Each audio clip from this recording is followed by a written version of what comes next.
اور انفیکشن جو ہے اس کے حوالے سے کچھ لوگ کہہ رہے ہیں کہ گردوں سے ریلیٹڈ بھی ہے اور صرف کووڈ کا معاملہ نہیں ہے. تو یہ دیکھنا ہوگا. ہیلتھ میٹر ہے, پرائیویٹ میٹر ہے. اس کو اس طرح سے کہ کوئی کسی کی رپورٹس نکال کر لے آئے اور بتائے کہ جناب ان کے نمبرز اس والے ٹیسٹ میں یہاں ہیں, نارمل رینج یہ ہے, یہ تو نہیں کیا جا سکتا. اگر کسی کے پاس اویلیبل ہوں تو بھی نہیں کیا جا سکتا, یہ معلومات ہوں تب بھی نہیں. سوشل میڈیا پر میں دیکھ رہا تھا ایک تصویر وائرل ہو رہی ہے, اس میں مراد علی شاہ صاحب جو ہیں وہ کسی شخص کی تیمارداری کر رہے ہیں. جس شخص کی تیمارداری کی جا رہی ہے وہ بہت کمزور, بستر پر جیسے بستر مرگ پہ کوئی ہوتا ہے تو اس طرح کا مریض ہے, اور مراد علی شاہ اس کی تیمارداری کر رہے ہیں, حال پوچھ رہے ہیں. زرداری صاحب قرار دیا جا رہا ہے. یہ زرداری صاحب نہیں ہے, میں آپ کو دوبارہ بتا دوں, کیونکہ ضیاء الدین ہاسپٹل کلفٹن والا, یعنی میں جہاں بیٹھا ہوں نا, یہاں اس کمرے میں اس ونڈو سے سامنے ضیاء الدین نظر آتا ہے, 600-700 میٹر کی دوری پر ہے. یہ ضیاء الدین کریم آباد. تو ضیاء الدین کلفٹن ہاسپٹل میں میرے بہت اچھے دوست موجود ہیں, کیونکہ وہاں بار بار جانا ہوتا ہے, فیملی کے جو بھی لوگ بیمار ہوتے ہیں وہاں پہنچتے ہیں. تو اس لیے میں آپ کو بتا سکتا ہوں کہ وہاں سے کچھ معلومات میرے پاس موجود ہیں. پھر ہمارے سامنے ڈاکٹر عاصم حسین بھی آ گئے. انہوں نے ضیاء الدین کے باہر کھڑے ہو کر اوپن ایریا میں باقاعدہ طور پر میڈیا کو بتا دیا کہ زرداری صاحب کی طبیعت کے حوالے سے انفارمیشن کیا ہے. اور جو انہوں نے انفارمیشن دی ہے کہ منڈے کی رات کو پہنچائے گئے تھے نواب شاہ سے فوری طور پر یہاں پر, اور ان کا کووڈ بگڑا تھا, ان کو کچھ دوائیں بیرون ملک سے منگوا کر اینٹی وائرل دی گئیں. زرداری صاحب بہتر ہو گئے ہیں, اور 48 گھنٹے یا 60 گھنٹے اس میں زرداری صاحب ڈسچارج ہو سکتے ہیں. ہماری سوشل میڈیا پر بعض لوگوں نے یہ خبر چلا دی کہ زرداری صاحب اس دنیا سے رخصت ہو چکے ہیں. غلط خبر تھی. یہ انڈین چینل سے بھی خبر چلا دی. ایک جیسے کوئی اگر کسی کو خدا نخواستہ ٹیومر ہو جائے, زیادہ حالت بگڑ جائے اس کی, اور پوسٹ کیمو جو ہڈیوں کا ڈھانچہ بن جاتا ہے انسان, اس طرح کی تصویریں بھی آصف علی زرداری صاحب کی چلا دی گئی, جو کہ یہ ان کی حالت ہے اس وقت.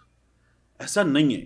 زرداری صاحب کی جو کنڈیشن ہے وہ بگڑی لیکن سنبھل گئی ہے, اور زرداری صاحب کی وہ حالت نہیں ہے. یہ تصویریں AI بیسڈ تصویریں ہیں, اور اس کے علاوہ جو مراد علی شاہ کھڑے ہو کر کسی کی تیمارداری کر رہے ہیں وہ زرداری صاحب نہیں ہے. تو خبریں غلط پھیلائی گئی. زرداری صاحب کو اللہ تعالیٰ شفا دے, سب کو جو بیمار ہو اس کو اللہ تعالیٰ شفا دے, یہ دعا کرنا فرض ہے. تو ایک یہ دعا ہے. اس کے بعد زرداری صاحب جو ہیں انہوں نے اس نظام میں, اس فارم 47 کی حکومت میں صدر بننا, اس کا حصہ بننا, اس کو سہارا دینا قبول کیا. تو زرداری صاحب کو سیاسی طور پر دیکھنے کو ملے کہ انہوں نے جو کیا کتنا غلط تھا. یہ میری دعا ہے. زرداری صاحب نے ان مظالم کا حصہ بننے کا فیصلہ کیا, تو زرداری صاحب کو ان مظالم کا حصہ بننے پر انہیں دیکھنے کو ملے کہ سیاسی طور پر آگے جا کر کیا ہوتا ہے, یہ بھی ٹھیک ہے, لیکن صحت کی دعا کرنی چاہیے. زرداری صاحب نے جو غلط کیا ہے, ظاہر ہے کہ میں اور آپ کیا, مطلب قانون دنیا میں رستہ لیتا ہے, اور جو آخرت کے معاملات ہیں وہ اللہ تعالیٰ دیکھ لے گا. وہاں تو کوئی نہیں بچ سکتا, وہاں تو کوئی قانون اپنے ہاتھ سے بدلا نہیں جا سکتا. وہاں تو یہ نہیں کیا جا سکتا کہ گھنٹوں میں قوانین منظور کیے جائیں اور سب کچھ سیٹ کر لیا جائے. وہاں تو یہ نہیں کیا جا سکتا کہ کوئی آپ کی ایسی سفارش کر دے گا کہ آپ کے جعلی اکاؤنٹس کیس میں نام ہوں گے اور آپ کو جو ہے وہ تمغے مل رہے ہوں گے. جس کا نام ہوگا وہ دوسرے اس شخص کو تمغہ پہنا رہا ہوگا جس شخص کا نام ہے جعلی اکاؤنٹس کیس میں, اربوں کے کیس میں. وہاں یہ نہیں ہو سکتا, اللہ کے دربار میں یہ نہیں ہوتا. تو ٹھیک ہے, یہاں بہرحال صحت کی دعا کرنی چاہیے. اب اس سے آگے بڑھ کر ہم باتیں ایسی ہو رہی ہیں کہ زرداری صاحب کو کس حال میں پہنچا دیا گیا تھا, یا زرداری صاحب خدا نہ خواستہ. انہی خبروں کے درمیان میں احمد بھچر صاحب, یہ پاکستان تحریک انصاف کے پنجاب اسمبلی میں قائد حزب اختلاف ہیں, انہوں نے پریس کانفرنس کرتے ہوئے, اور بڑے ووکل قائد حزب اختلاف ہے, انہوں نے پریس کانفرنس کرتے ہوئے اسٹیبلشمنٹ سے کہا ہے کہ اگر آپ پیچھے ہٹ جائیں تو چچا بھتیجی شہباز شریف اور مریم نواز زندہ سیاسی لاشیں ہیں, ان زندہ سیاسی لاشوں کا 48 گھنٹے میں خاتمہ ممکن ہے. انہوں نے یہ بھی کہا کہ ہمیں خود MPAs فون کر کے روتے ہیں, بات کرتے ہیں, اور وہ کہتے ہیں کہ تحریک عدم اعتماد لا کے ان کا خاتمہ کیا جا سکتا ہے. میں آپ کو بار بار جب خبر دیتا ہوں مسلم لیگ نون سے متعلق کوئی یا کوئی اور خبر جو ہماری حکومت سے متعلق ہوتی ہے, تو اس میں جو لوگ بات کرتے ہیں نا, وہ مسلم لیگ نون کے اپنے لوگ بتاتے ہیں کہ حالات بہت برے ہیں, میاں صاحب کے حالات بہت برے ہیں, حکومت کے حالات بہت برے ہیں, اور جیت بالکل جعلی ہے, زبردستی بٹھائی گئی حکومت ہے. اس سسٹم میں ایک چیز کامن ہے, سب میں سسٹم کو چلانے والے گھسیٹنے والوں میں ایک چیز کامن ہے, سب عمران خان سے خوف زدہ ہیں. تو یہ کامن چیزیں اس کی وجہ سے یہ جڑے ہوئے ہیں اور اس وجہ سے یہ سسٹم چل رہا ہے. عمران خان کے خوف کی وجہ سے یہ سسٹم چل رہا ہے, ورنہ اس سسٹم میں دم نہیں ہے. تو بچر صاحب کہتے ہیں کہ 48 گھنٹے میں خاتمہ ممکن ہے. میں آپ کو بتاؤں, جو میری بات ہوتی ہے خود نون لیگ کے سورسز سے, انسائڈر سے, وہ کہتے ہیں ہاں یہ خاتمہ ممکن ہے, اسٹیبلشمنٹ پیچھے ہٹ جائے تو یہ ہو جائے گا. یہی ہوا تھا عمران خان صاحب کی حکومت میں. فضل الرحمان صاحب جو ہیں وہ کہتے ہیں نا کہ ہمیں جنرل باجوہ نے کہا کہ تحریک عدم اعتماد لے آئے. ایم کیو ایم والے کہتے ہیں ہمیں تو ہاتھ پاؤں باندھ کے ان کے آگے ڈال دیا گیا تھا, جب ہٹایا گیا ہٹ گئے تو پھر گئی حکومت. اور پاکستان تحریک انصاف کی بھی اس وقت کی اسٹیبلشمنٹ نے اچھی خاصی سیٹیں 2018 میں روک لی تھیں, ورنہ عمران خان کی بے ساکھیوں کے بغیر حکومت ہوتی تو پھر ان سب چیزوں کی ضرورت نہ رہتی, ان سہاروں کی, اور عمران خان کی حکومت نہ جاتی.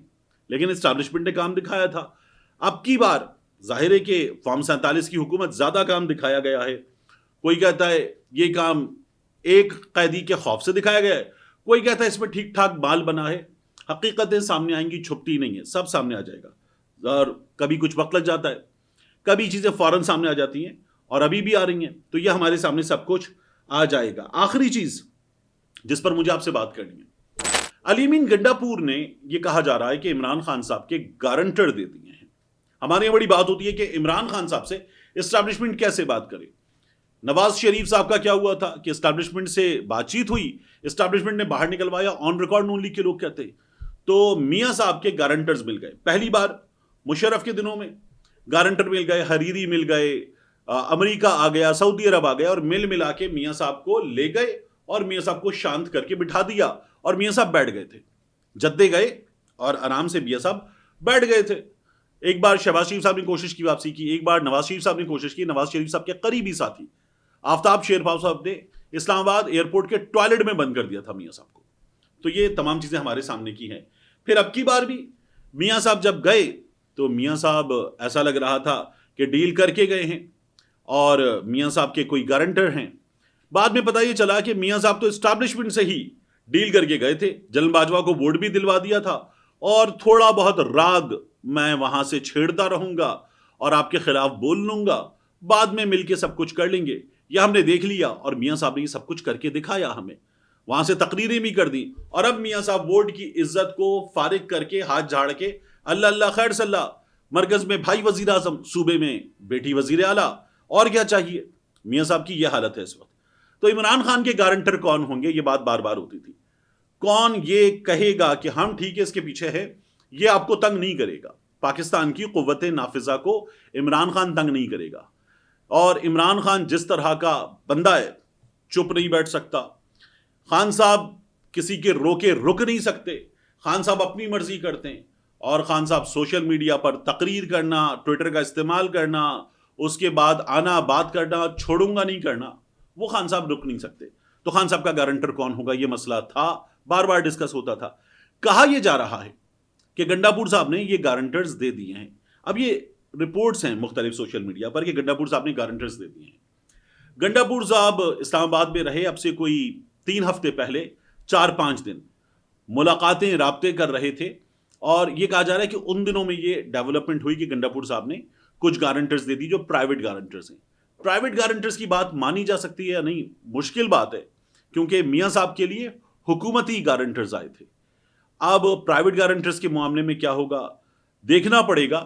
لیکن کہا یہ جا رہا ہے کہ چیزیں بہتر ہوں گی, سی بی ایمز ہوں گے, خواتین رہا ہوں گی, قیدی رہا ہوں گے, آخر میں عمران خان صاحب کا نمبر آئے گا, یہ چیزیں جلد ہو جائیں گی. اب سوال یہ پیدا ہوتا ہے کہ گنڈا پور صاحب نے جو اس سے پہلے عمران خان صاحب سے ملاقات کی تھی وہ کی تھی فروری میں. اس کے بعد یہ تمام وقت بیچ میں گزر گیا, تو کیا گنڈا پور صاحب نے گارنٹرز دینے والی بات عمران خان کے بغیر ہی کر لی؟ کیا گنڈا پور صاحب نے کسی سے بات کی کہ ٹھیک ہے میں پاکستان کی قوت نافذہ کو, بڑے بڑے ناموں کو, طاقتور لوگوں کو آپ لوگوں کی طرف سے گارنٹی دے رہا ہوں, آپ کی بات کروا رہا ہوں, آپ عمران خان کو چپ کروا لیں گے, اس بات پہ راضی کر لیں. اور پھر اس کے بعد وہ بات چیت ہو گئی ہے اور چیزیں اب تیزی سے آگے بڑھیں گی. یہ کہا جا رہا ہے اب ان لوگوں کی جانب سے جو معاملات کو جانتے ہیں, دیکھتے ہیں, موجود ہوتے ہیں, عمران خان کے سامنے بھی موجود ہوتے ہیں, کہ عمران خان کو اس بارے میں ایک کوئی علم نہیں ہے. گنڈا پور صاحب نے خود بھی کہہ دیا, میں اسٹیبلشمنٹ سے اپنے طور پہ بات کروں, عمران خان نے مجھے منع کر دیا تھا, گزشتہ روز کہا. دوسرا, عمران خان نے گنڈا پور کو منع کر دیا. عمران خان نے گنڈا پور کو منع کر دیا کہ یہ مت کرنا. اور عمران خان صاحب کہتے ہیں کہ ہم عوامی طاقت کے ذریعے, بیرون ملک مقیم پاکستانیوں کی طاقت کے ذریعے, احتجاج کے ذریعے, ان چیزوں کے ذریعے باہر نکلیں گے. عوامی طاقت کے ساتھ کیا ہوا ہم نے دیکھ لیا تھا, اس حکومت نے کیا کیا. جو بیرون ملک مقیم پاکستانی ہیں وہ درد سر بنے ہیں, سوشل میڈیا درد سر بنا ہے, تو اس کو مینج کرنے کی کوشش ہو رہی ہے. اور اب گنڈا پور صاحب سے لوگ ناراض ہیں کہ آپ جو مینج کرنے کی کوشش ہو رہی ہے اس میں وکٹ کی اس جانب کھیل رہے ہیں, جو آپ کہتے ہیں نا دونوں جانب پاکستان ہے, آپ اس جانب سے کھیل رہے ہیں. تو یہ گنڈا پور صاحب پہ الزام ہے. کہا یہ جا رہا ہے کہ عمران خان صاحب نے اس کے لیے بھی نہ کر دی ہے. اور ان تمام چیزوں کے نتیجے میں جو پریشر آیا ہے اس نے اوورسیز پاکستانیوں کو, پاکستانی ڈائسپورا کو اور زیادہ متحد کر دیا ہے. ملتے ہیں انشاءاللہ آپ سے اگلی ویڈیو میں.